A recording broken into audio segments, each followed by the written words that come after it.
Thanks for tuning in to Off the Wall. I'm your host, Joshua Wall, and joining me on today's show is Jamie Stevens from JSE. Jamie, thank you so much for being here.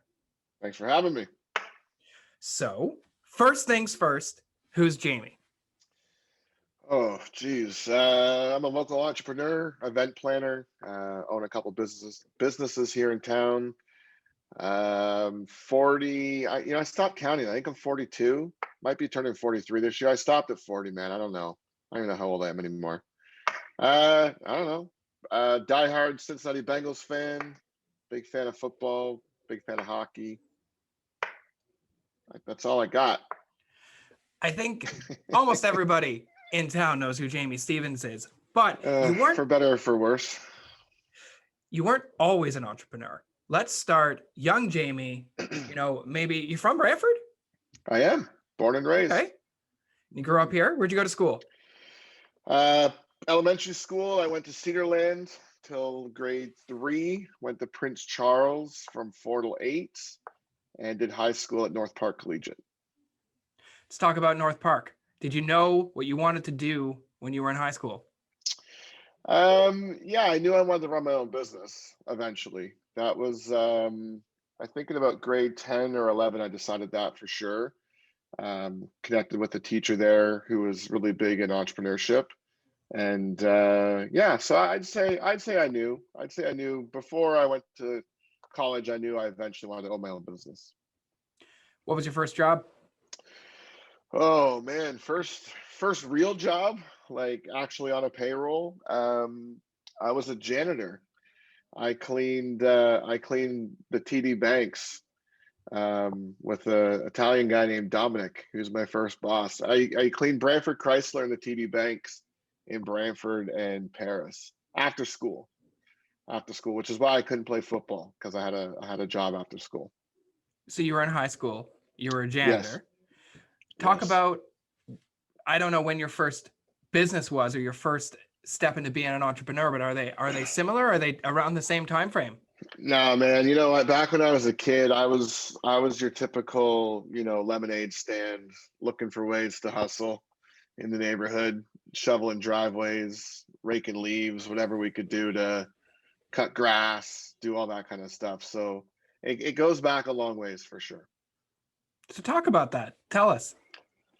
Oh man, I don't know, like every kid, but a lot of kids. Not every kid. Well, not every kid. That's true. There's a kid now we just hired to pick up our dog poop. I thought that was pretty cool. That's something I would have done back when I was a kid. When you're a kid and someone hands you, $20-25 for a service, that's a lot of money when you're a kid. It's like buy a lot of hockey cards and bubble gum. So yeah, I don't know. I think I've always been pretty entrepreneurial for sure. I think so.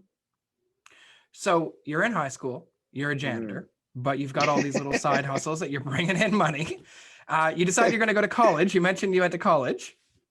What'd you go to college for? I went to 2 colleges. So I was a computer guy. So I was that guy in high school that was in the Amiga 500, calling around to the BBSs, playing Doom with my friends, all the multiplayer games.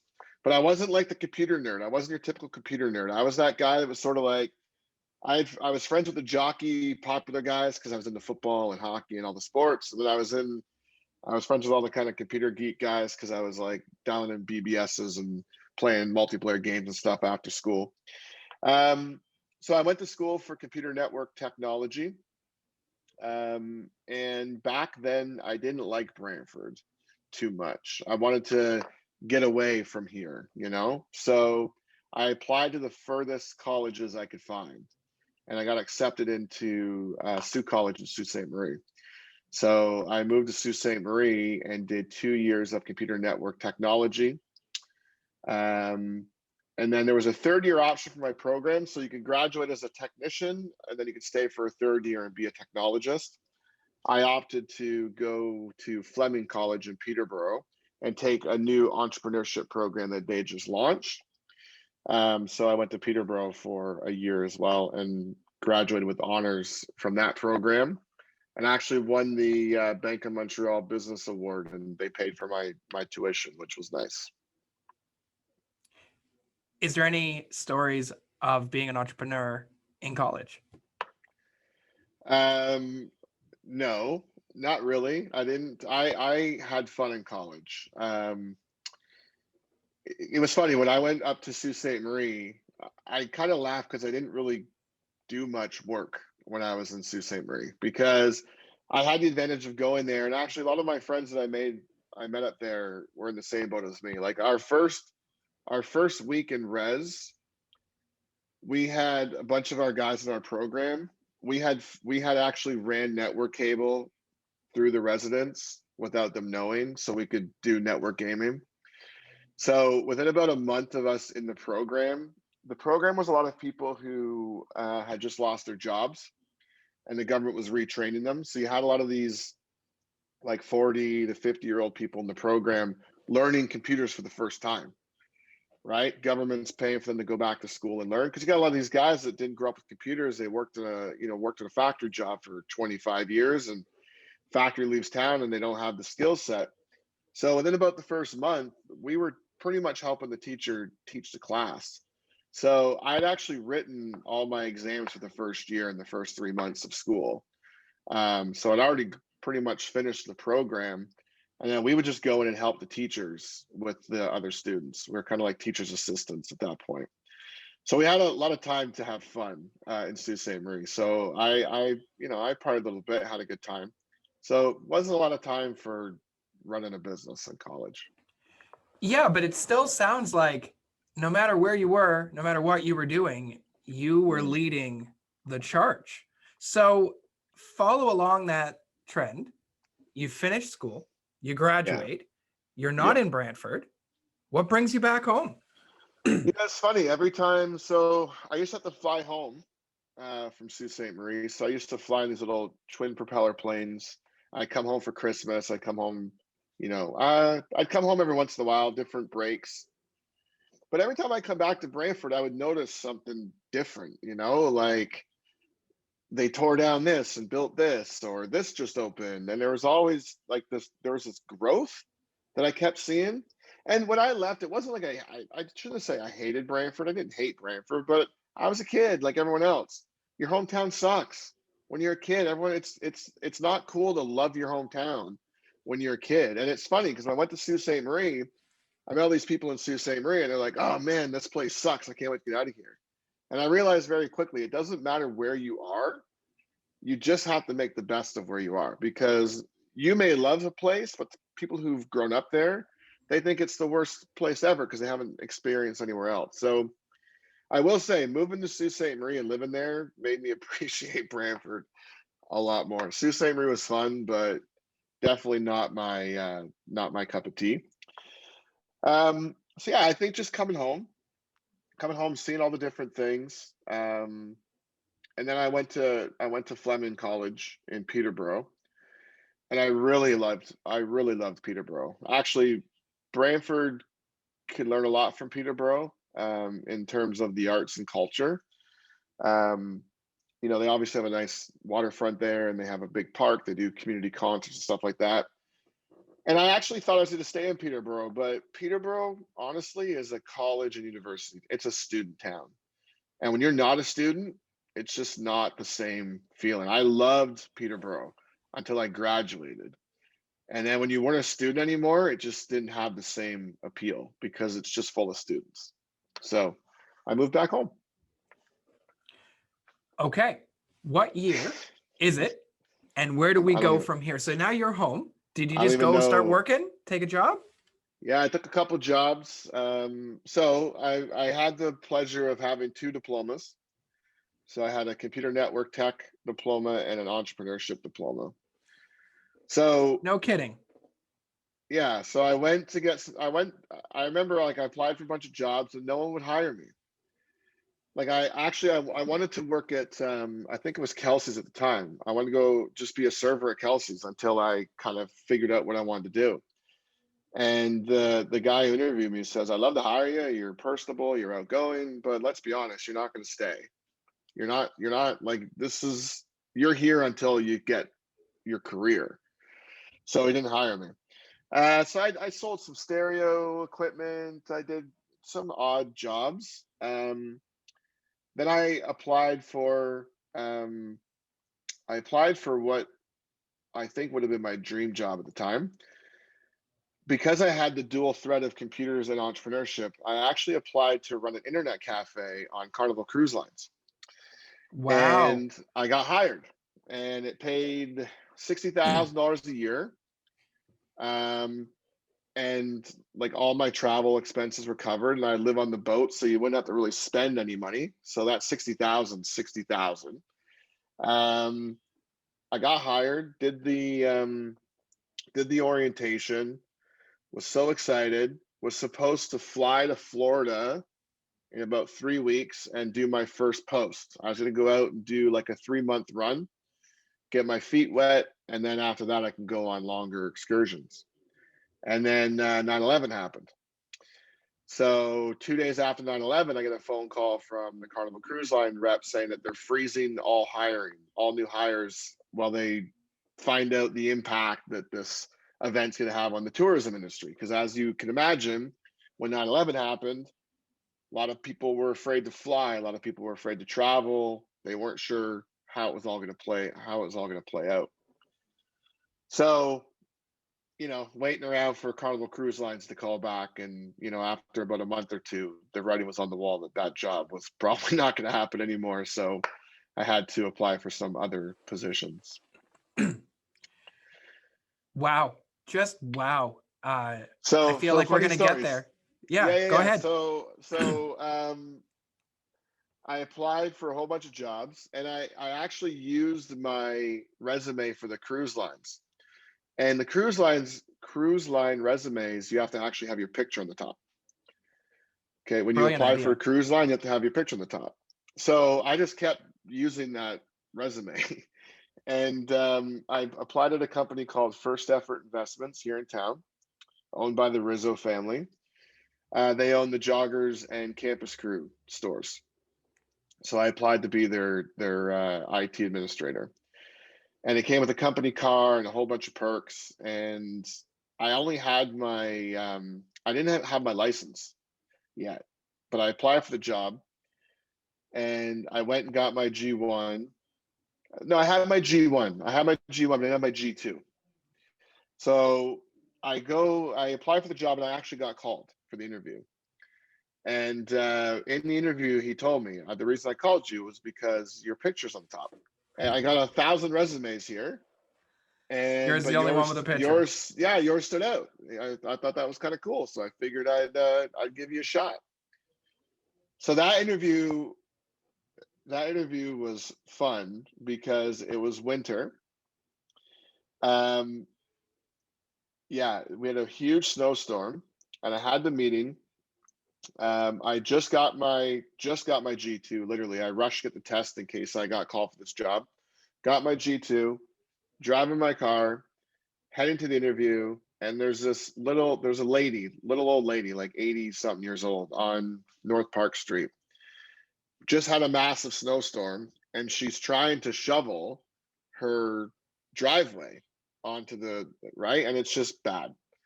So I pull over, and I'm like, "Do you want a hand really quickly? Like, I'm heading to my interview, but I can give you hands." She's, "Oh, thank you so much." So I grab her shovel and shovel it. So she goes back in her house.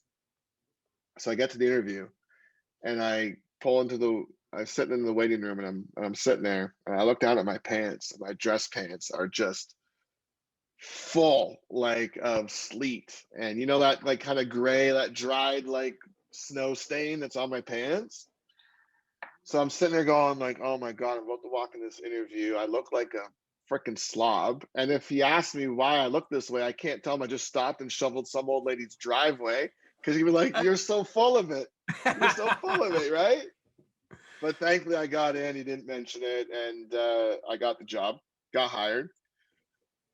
Go meet the guy, discuss everything, sign all the paperwork, go home. I'm excited, and then one of the directors calls me and says, "So might have a problem. Um, because you don't have your full G license, we might not be able to insure you for your company car. And if we can't insure you, and we can't employ you." So I had to wait another 3 days while they figured that out. And then thankfully they were able to make it work. And I got handed keys to a brand new car. And my first day, I'm off to Toronto. I've never driven on a highway. I've never driven to Toronto. And they just threw me the keys and off I went. That was a fun job. What's next? I'm Mm, engaged. We're mm. engaged. Where do No we one's go from watching. here? No one's watching anymore. This is just me talking about myself. How do we Yeah. go So did, from there yeah. to what you're doing today? Yeah. So I'm doing the IT stuff, but I still really wanted to run my own business. That was always my end goal. So, um, joggers just sold to Sport Check, and Campus Crew was still running, but the writing was on the wall that my cushy IT job was probably going to come to an end eventually.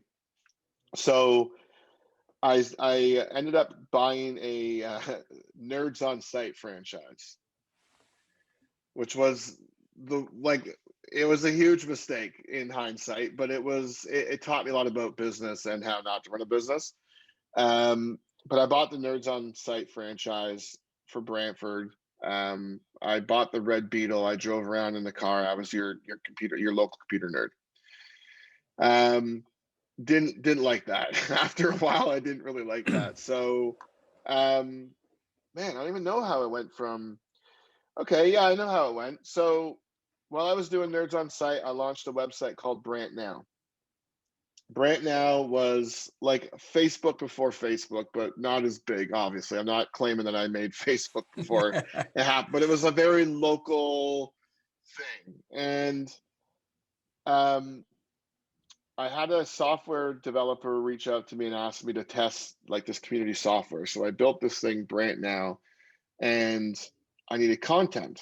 So I started creating content. So I started interviewing people locally and celebrities, let's say. So I interviewed Daniel Negreanu, poker player Daniel Negreanu, years ago when he was just starting to get big. And I interviewed a comedian, Darren Frost, who I was a big fan of and saw at a bunch of comedy shows.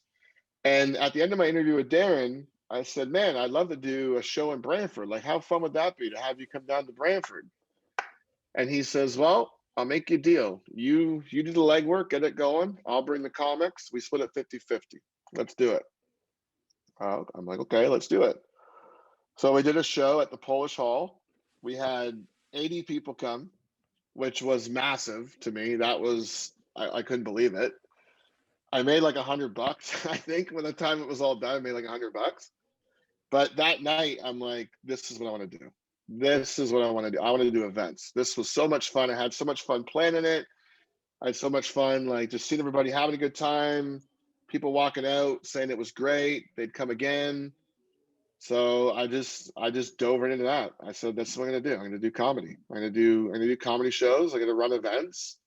And I probably jumped into it 2 years too early because I went full into it. That's the way I am. When I'm into something, I just go all in. So I started doing comedy shows, and then it just kept getting bigger and bigger and bigger, and to the point where we outgrew all the local venues and then moved it into the Sanderson Center. So yeah, So I know the story, but for anybody who's yeah. listening who's don't, what did that turn into? So the Brantford Comedy Festival. I kept doing these shows. We had Nikki Payne, we did Pauly Shore, Tom Green, um, Brent Butt. So I'm bringing all these people through, and I'm like, I'm going to do a comedy festival. And I talked to a few people about it, and a lot of people said, don't do it. Like, Brantford won't support this. There was one. I don't know if you remember when Phil Hartman passed away. They launched a Brantford Comedy Festival. They had a really successful first year because all the old SNL alum came because it was Phil Hartman. But then the second year, like you ask all these celebrities to come back, and they're like, yeah, $40,000, I'll be there, right? They're coming for Phil Hartman. So it didn't get the legs. So a lot of people warning me, like, they already did one, it didn't fly, it didn't work.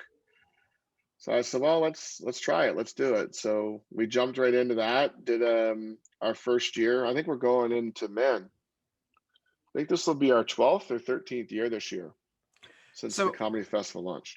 because I know the story, the comedy Okay. festival, yeah, that's great. You fill the Sanderson Center, you've got a bunch of great Sort comedians, of. Yeah. but you do more than just that. Talk about the rising star, because that's Yeah. to me such an inspirational part of what you do that leads to the Comedy Fest. So, can you tell the audience about that? Sure. So when we launched the Brantford Comedy Festival, I wanted to try and do something a little bit different, set ourselves apart from other festivals. Um, so I launched a thing called the Rising Stars competition. And what we did was we had a good show, like a big show, our gala night, where we had some headliners. Our first year was um, hmm, Deborah DiGiovanni and John Doerr, I think, were my first year headliners. So what I did was I rented the Brantland Community Center and I got a bunch of amateur comedians, people with a year or two under their belt who weren't quite, headliners, but want an opportunity to open up for headliners at the show at the Sanderson Center, which is an amazing venue to play and very daunting for an amateur comedian to step out on that stage. And the response I got was crazy. I had like 400 comedians apply to be part of this thing. So I'm watching hundreds of hours of stand up to try and pick I think I picked like 20 comedians and just gave them 5 minutes each. And it was just like, go up, do your thing. I brought in some judges. My judges were, established comedians to help me pick the winner and decide who should go on. So that from that very first week, that very first year doing that, it actually helped grow the festival because one of the comedians in my Rising Star was Dr. Pio Modi, who's a local dentist here in town. And he says to me, but a couple weeks after he didn't win, but he had a great time. And he called me and says, hey man, like I'm opening my own practice here in town. I'd love to be part of what you're doing. I'd love to sponsor it. I had zero sponsors the first year, not one person.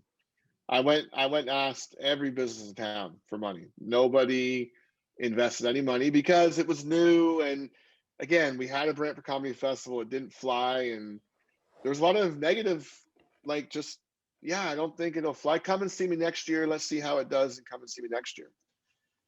So meeting Dr. Pio Modi was huge because he went on to become my title sponsor, and he was my title sponsor up until we kind of capped off that title sponsorship with the 10th anniversary. Kind of went out with a bang with that.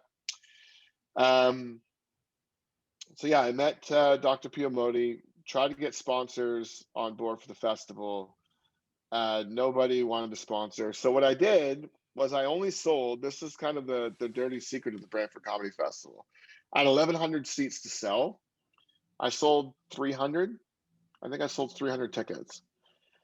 So about 2 weeks out from the festival, I've got about 300 tickets sold. And I'm panicking because not only am I about to lose a lot of money, but no one's going to be there. Like if 300 people in the Sanderson Center is like going to the Linden Park Mall when the seniors are walking in the morning. Like it's empty, right? It just feels empty.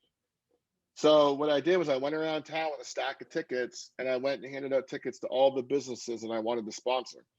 And I said, you know what? The best way to see if this is for you is to come and see the show. So I went and handed like, I don't even know. We ended up having like 800 people there, 800 out of a 13 or 1,100 seats. So 800 people at the show, 80% of them are there for free. I gave them tickets. And a lot of the decision makers, the business owners, just gave them the staff and whatever. The staff came to the show. Well, when the show was over, I stood at the lobby because I used to always stand at the lobby all my shows. When people are walking out, just be like, thanks for coming. How'd you enjoy it? Get feedback, because that's the best time to get feedback from people is right when it's fresh in their minds. And I just had a steady stream of people going, man, I had a great time. I'm sponsored next year. Come and see me next year. I'm going to sponsor this thing. Let's do it. So we went from 0 sponsorships in year 1 to 15,000 in sponsorships in year 2, which was huge. So, and that's, and we've been really, really fortunate. People like Parkway Dentistry and Hooten's Pools and Spas to just be become like lifetime sponsors. Grand River Insurance Brokers. I mean, there's a whole bunch I can name. And it's like there's no selling anymore. It's just every year they're like, "Are you in? We're in."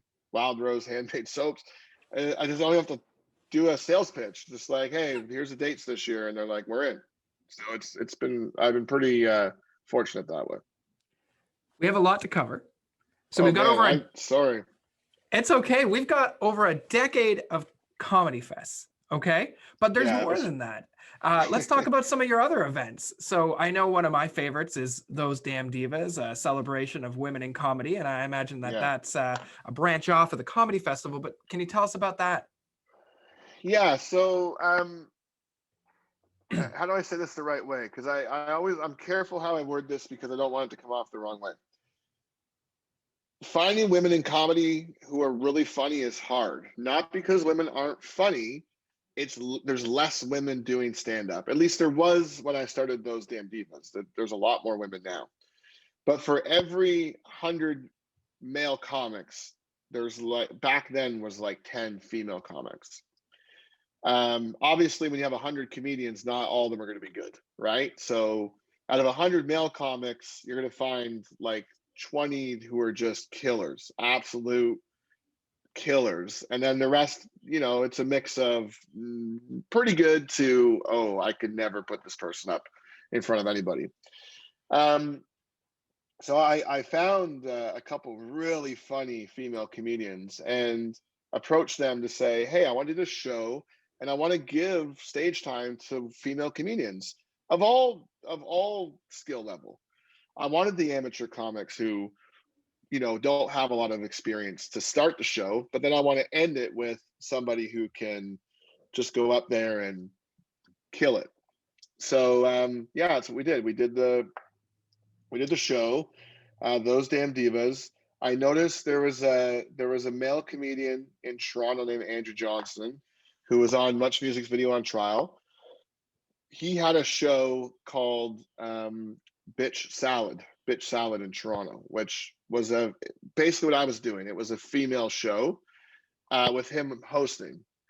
And Andrew is an openly gay comedian, very flamboyant guy, funny guy. Women love him, and he just brings this energy to the show. He comes out, he's just so much fun.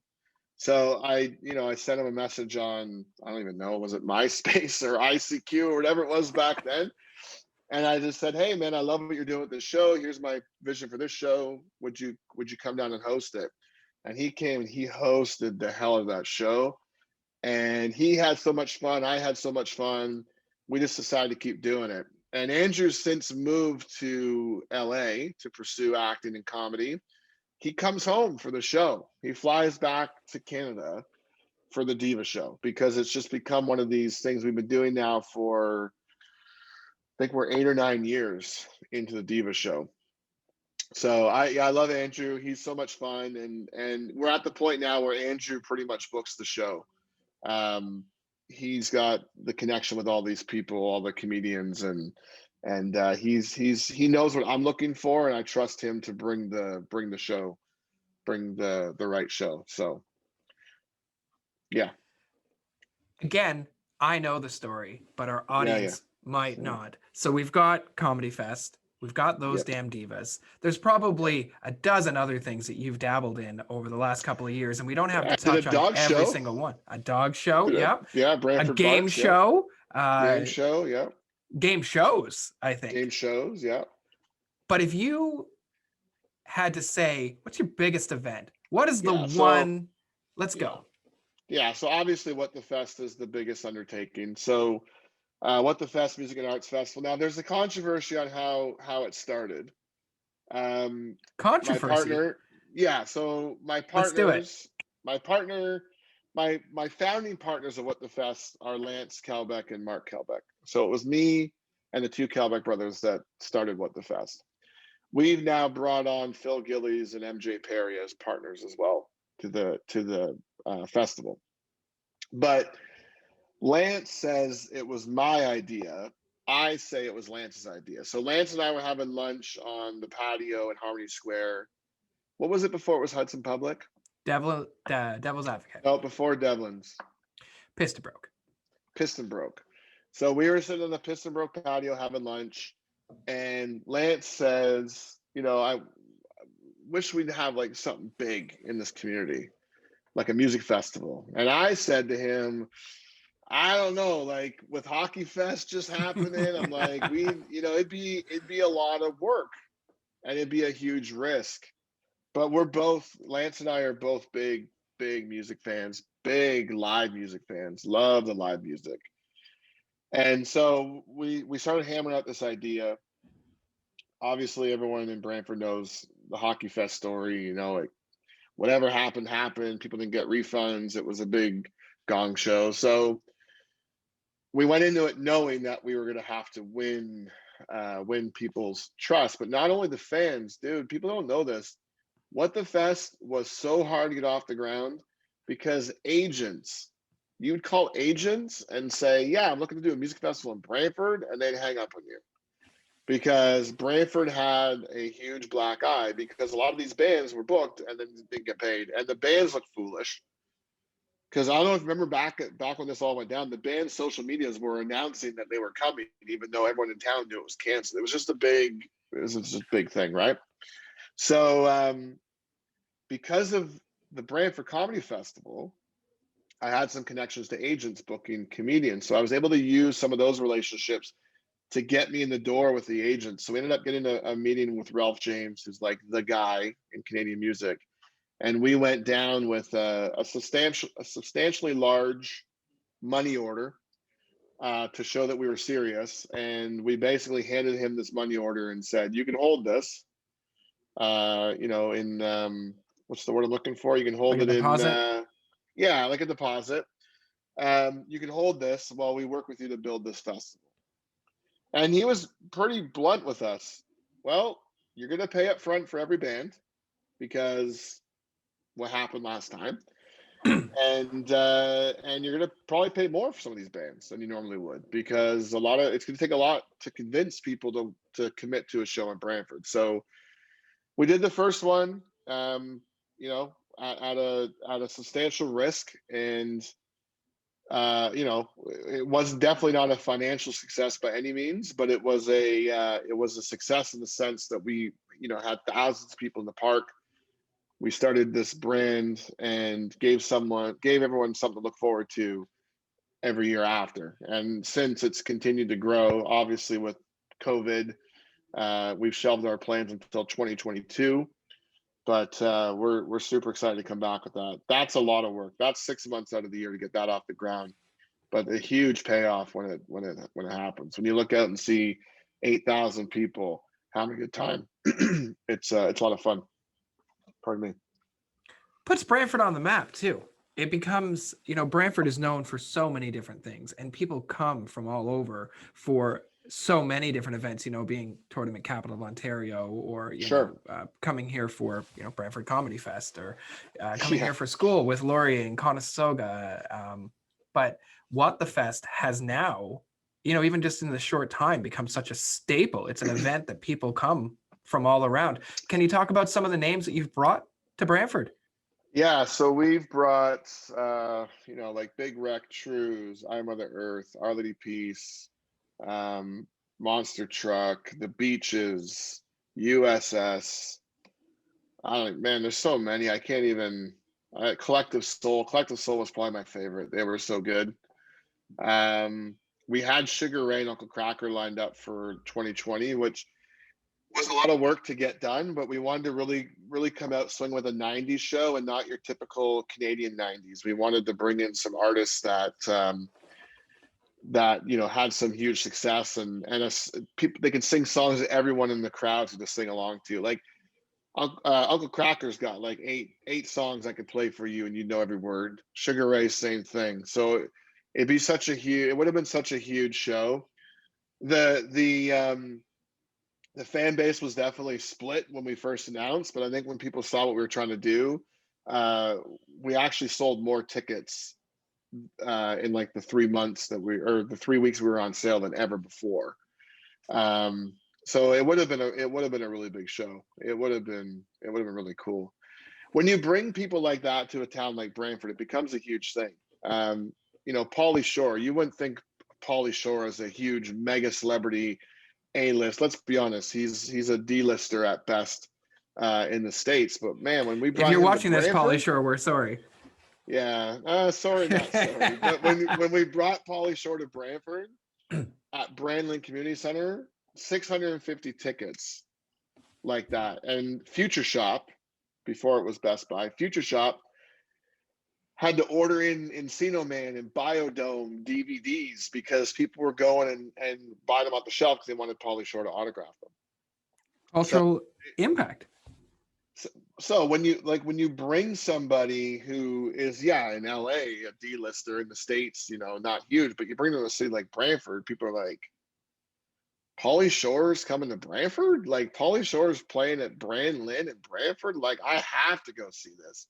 And I'm not saying Sugar Ray is a D-lister by any means. I mean, he's actually a very successful host on Sirius XM. He has his own 90s on 9 radio show. But just bringing those types of acts to Brantford, that's what makes it huge. It's like, you tell your friends in LA, yeah, I'm going to see Sugar Ray and Uncle Krack, and they're like, whatever. Like, we can see everybody where we live in LA. But when you live in Brantford, Ontario, Sugar you're not Ray going to see Sugar Ray and Uncle Krack. You're going to see Uncle Kracker. The closest you'll see him is at the casino, Niagara, if you can get tickets because it sells out almost right away. So yeah, it was gonna be fun. It was gonna be fun. But So recap. Yeah. You grew up in Brantford, you went to school, you took off, you left Brantford, you realized how much you missed Brantford, you came back to Brantford, you started doing events, comedy festival, Those Damn Divas, a dozen other things. Now one of the largest music festivals in the entire region. But then you hit the nail on the head. You mentioned it, you glossed right over it, but we're going to dive right into it. 2020, COVID-19, coronavirus. Things change for you. Events. Man. So, what are you doing now? Yeah, so August 2019, became the proud owner of the Rope Factory Event Hall here in town. Fantastic venue. Thank you. It's actually behind me.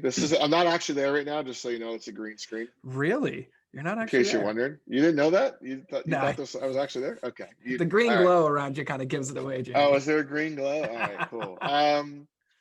So yeah, I own the Rope Factory Event Hall. Kind of laughing, man. We took over August 2019, just booking weddings like crazy. And as an event now you're a wedding venue, right? We're definitely a wedding venue from May until November. But this right behind me is my sandbox. As an event planner, I can do whatever I want in here. I'm doing trivia nights, game shows. We throw a bunch of stuff at the wall, whatever sticks. Whatever. We have fun with it. But then COVID actually hits, and we have 70 weddings, 70 events on the books, just completely all wiped out. So when COVID first hit, it was like, let's put 30 days to flatten the curve, right? So we're just pushing people back 30, 45 days and thinking that's not going to be a big deal. And then a couple of months in, you're starting to notice like, yeah, this is going to be around for a long time. So we've had to adapt, move some people around. Back in April, May, I tried to rent out my kitchen. So behind me over here, behind those doors, slides open, and it's a full service kitchen.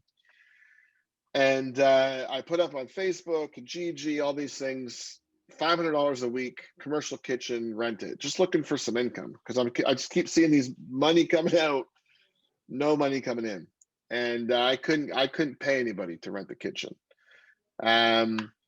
So I just decided, you know what, let's just do our own thing. So I looked around town to see what we could do, what we could bring. And, there's some great poutine and mac and cheese options in town, but I thought, you know what, let's step it up and do a true gourmet poutine and mac and cheese takeout.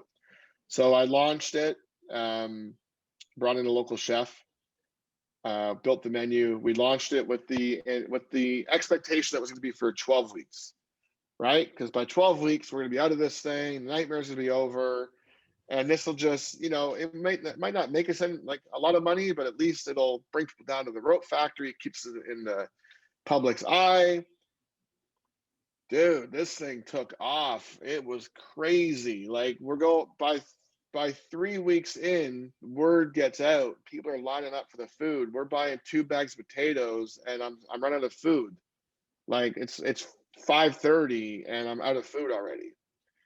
So it's just become a whole thing of its own. And obviously we've had to keep running it longer because COVID's still around.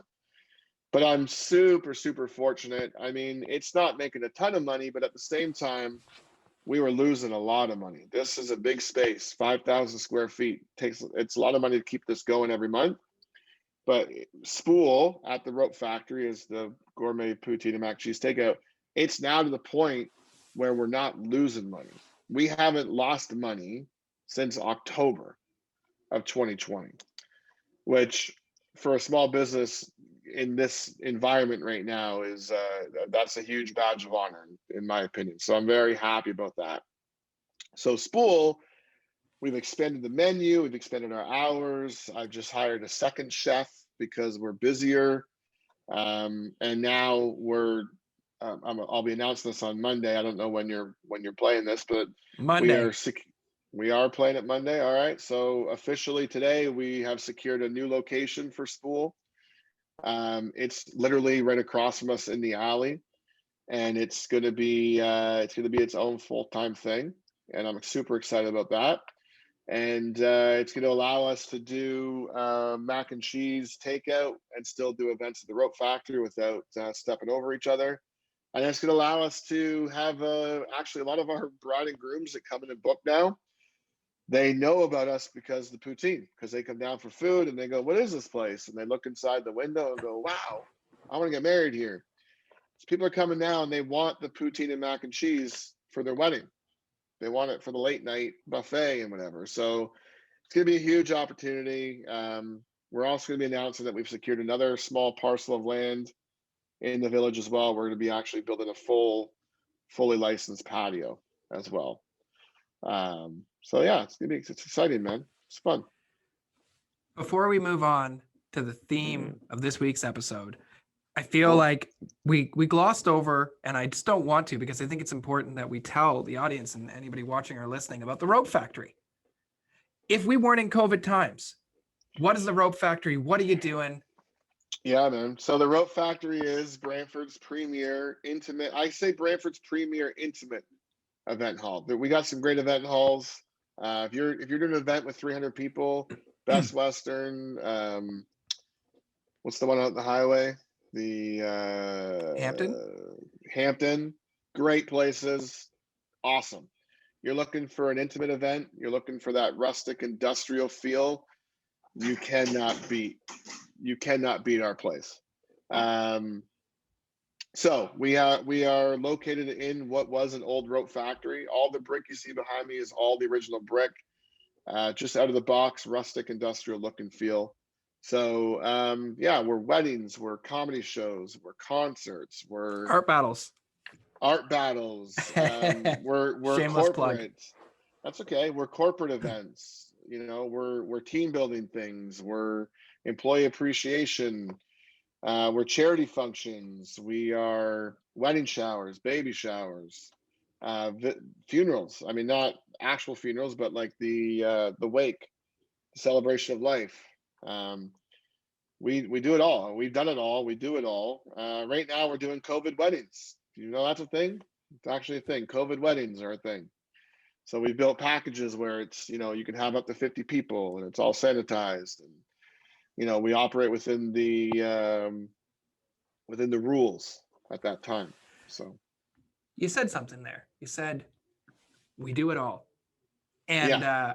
I don't know if that could be a better segue into the theme of this week's episode. So every week on the show, I invite my guests on and I come up with a theme, something that, because I know my guests, something that will resonate with them, that I think that they have plenty of experience in, that anybody who's watching or listening to the show could get some really great advice and, things that they could learn and adapt and use in their everyday life. And for Jamie Stevens, the theme of this week's episode was trying something new. Because as long as I've known you, you have always consistently, no matter what, sometimes multiple times in a calendar year, announced something big and new to this community and beyond. And, some things, obviously, they work and they work really well. You do them for over a decade and, tens of thousands of people come out and be a part of it. And some of them, you know what, they just kind of fizzle off, or maybe somebody else grabs the torch and runs with it. So in your own words, for our audience, why is it so important to just try something new? I think it's important to try something new, because if you don't try it, you're always going to wonder if you should have done it or not, right? And I mean, there's a lot of things I've wanted to do I still haven't done and may never get to do, because you just can't do it all, which is something I've had to learn over the years. But yeah, I think for me, it's the regret of, if you have a really good idea, and you hold on to it, and you don't do it, you always wonder. I wonder if what would have happened if I would have tried that. The other thing too, I think, especially with everything going on now, is you sort of have to. You have to adapt. You have to adapt. I mean, I've been saying, adapt to survive, right? It's been my slogan for 2020. Now my slogan for 2021 as well. And it's just, you have to adapt to literally survive. We are an event hall. We can't do events. Well, we can do some events, but very limited. Going into this gray area, we definitely can't do events. So what can we do? I have a kitchen. All right, let's try and rent it out. No one wants it. Funny enough, everybody wants the kitchen now, right? I'm getting like 4 calls a week, people looking for kitchen space. Okay, we have a kitchen. What else? What can we do with this kitchen? Well, let's do something. And dude, I'm telling you, I have no clue how to run a restaurant. I didn't get hired at Kelsey's when I tried to apply way back then. I have zero experience. I have no idea. And my chef I have now, Chef Darren, great guy, kind of laughs and says, it almost, how naive I was, I think helped it become successful. Because if I knew then the real challenges of running a restaurant and a takeout and customer service, and having people, not that we have this happen a lot, but you can't please everybody in customer service, right? So dealing with people who don't have the experience that you're trying to give and how to navigate those waters. If I knew then, I don't think I would have done it.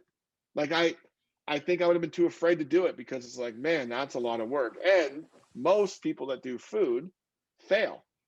A lot of restaurants start up and then they disappear. So because I didn't know what I was doing, I think actually helped me get in. And I got to the point where I had to learn how to do it, because now it's happening. People are like, dude, we ran out of food. The second week we were open, we ran out of food.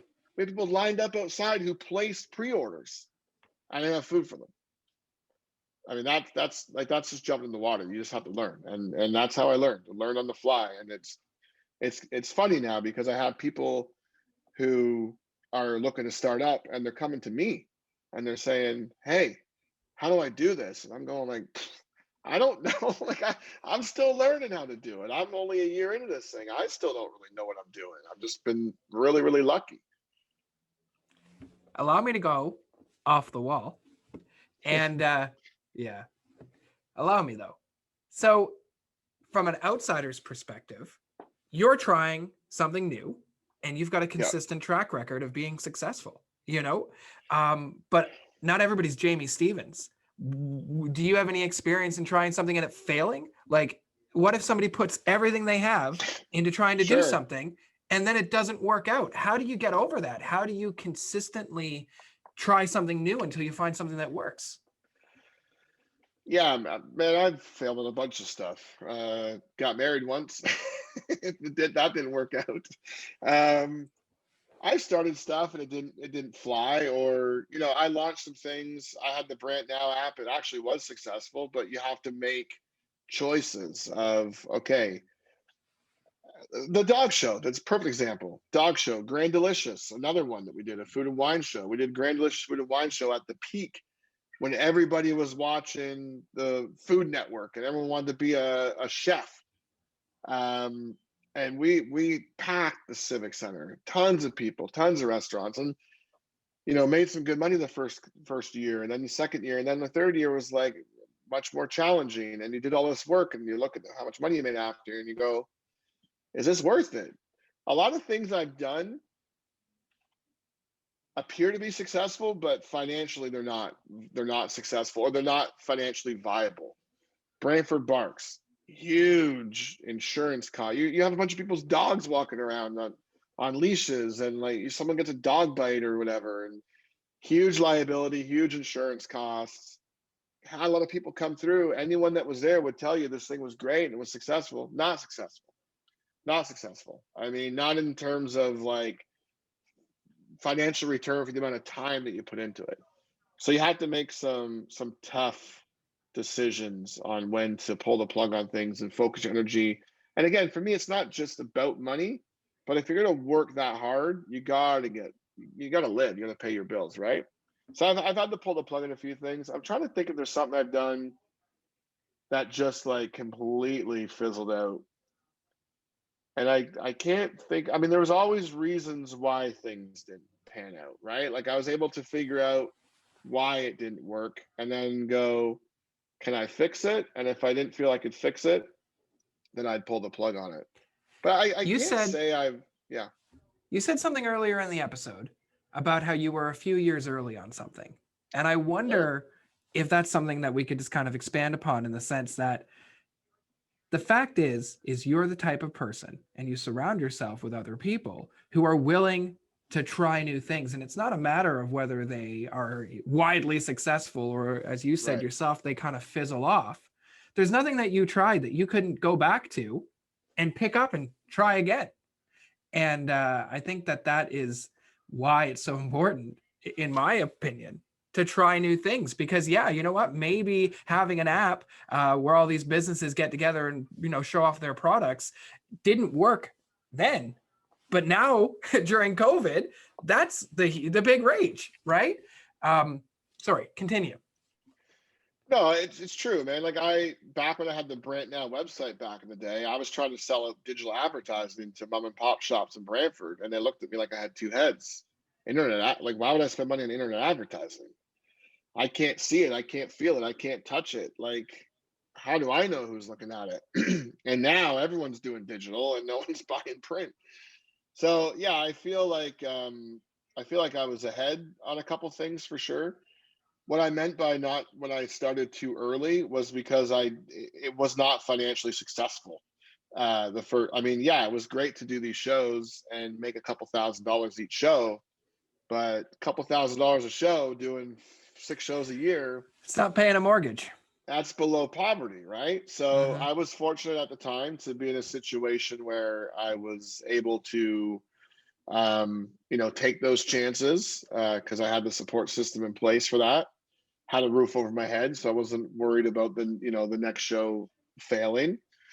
But yeah, I definitely jumped in. I would say at least a year or two too early, because, like I said, when I jump into something, I'm fully on board. There's no time for other things. There's no time for other stuff, right? It's all about doing this. Last thing I'll ask you on our theme: Sure. a young entrepreneur comes to you, crazy idea, wants to do it, doesn't know how, and says to you, should I? What do you tell them? This has happened a lot, actually. Um, I obviously encourage people to do it because a lot of my best ideas came from people telling me I shouldn't do it. Um, I'm 90% of the time I encourage them to go for it. I've had some people come to me with some ideas that I feel I'm knowledgeable enough on what they're proposing to say, you might want to focus your efforts somewhere else, but I will never tell someone not to do it.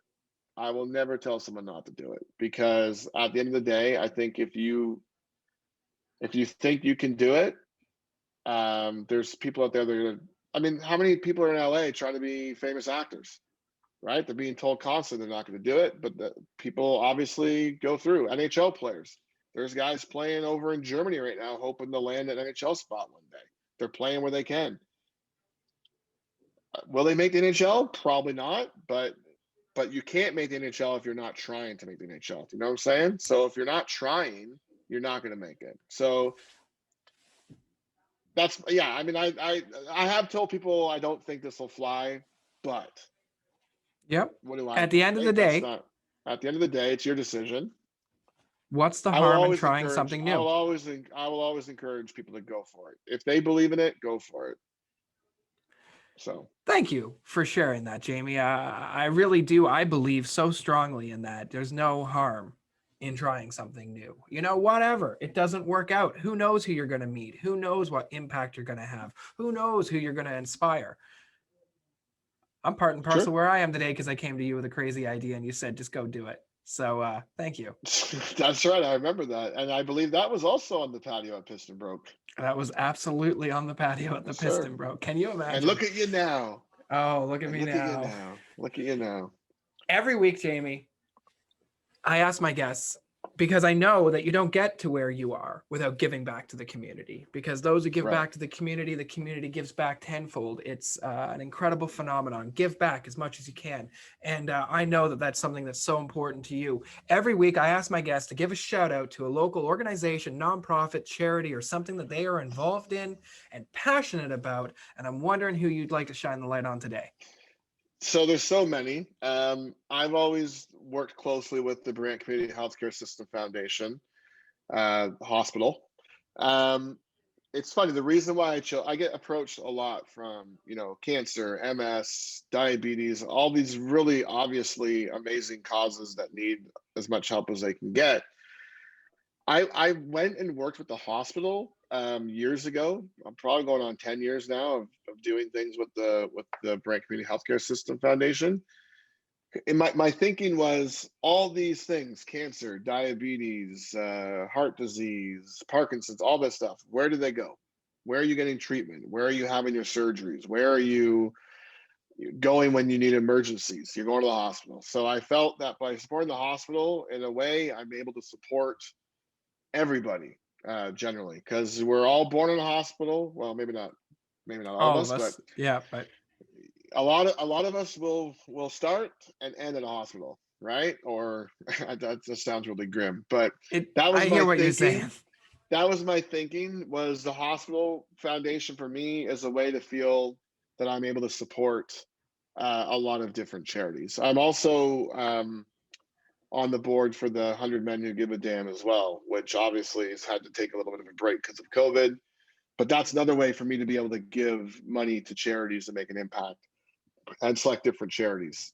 So, yeah, Brant Community Healthcare System Foundation. Donate today. I've had the pleasure of working with the Brant Community Healthcare System Foundation. I know. Say it 10 Quite times quite fast. the I know. mouthful. Yeah. And the work that they do and the people Yes. that they employ and the volunteers who volunteer their time. The hospital for so many people is a scary place. You're not at the hospital having a fun time.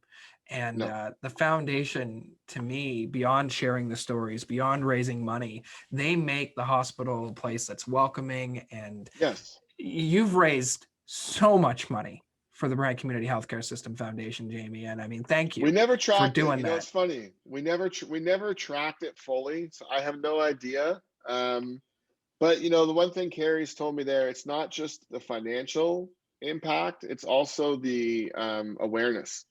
So at the Brantford Comedy Fest, we always play a video where the hospital foundation talks about some of the initiatives they're doing or the patient stories. We did the Compassion Through Comedy program, which Yep.